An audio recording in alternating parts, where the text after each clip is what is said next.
लागवड करून विक्रमी उत्पादन घेण्यासाठी कीड व रोग व्यवस्थापन, त्याच पद्धतीनं फवारणी व्यवस्थापन याबद्दल माहिती आहे। तूर हे जास्त कालावधीचं म्हणजेच जाती परत्वे 140 ते 180 दिवसात येणारं पीक असल्यामुळे या पिकाला 5 ते 6 फवारणीचं नियोजन करणं गरजेचं आहे। सुरुवातीला आपण ह्याच्यामध्ये आंतरपीक घेतलेलं असल्यामुळे सुरुवातीच्या 3 फवारण्या 100 दिवसाच्या आत आपल्या होणार आहे।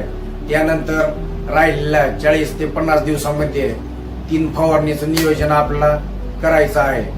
तर सुरुवातीला 3 फवारण्यामध्ये आपण वाढ तसेच फुटवा होण्यासाठी योग्य प्रकारच्या विद्राव्य खतांचा, कीटकनाशक, बुरशीनाशक, संजीवकाचा, त्याच पद्धतीनं निममार्काचा वापर आपल्याला करायचा आहे। 2 ते 5% कळी अवस्था झाल्यानंतर आपल्याला पुढची फवारणी घ्यायची आहे। त्याच पद्धतीनं या पिकाला फुलोरा अवस्थेमध्ये धुई धुक्याचा प्रादुर्भाव जास्त झालेला आढळून येतो। त्याच पद्धतीनं या पिकाला फुलं लागल्यानंतर ढगाळ हवामानामुळे फुलगळ होते। त्याच पद्धतीनं फुलोरा अवस्थेमध्ये धुई धुक्याचा देखील जास्त प्रादुर्भाव आढळून येतो। त्यामुळे फुलांची गळ होऊ नये यासाठी आपल्याला फुले अवस्थेत देखील व्यवस्थितरित्या फवारणीचं नियोजन करायचं आहे। आणि शेवटची फवारणी आपल्याला शेंगा भरताना, शेंगा फुगण्यासाठी, शेंगातील दाणे मोठे टपोरे वजनदार होण्यासाठी फवारणीचं नियोजन करायचं आहे। या पद्धतीनं आपल्याला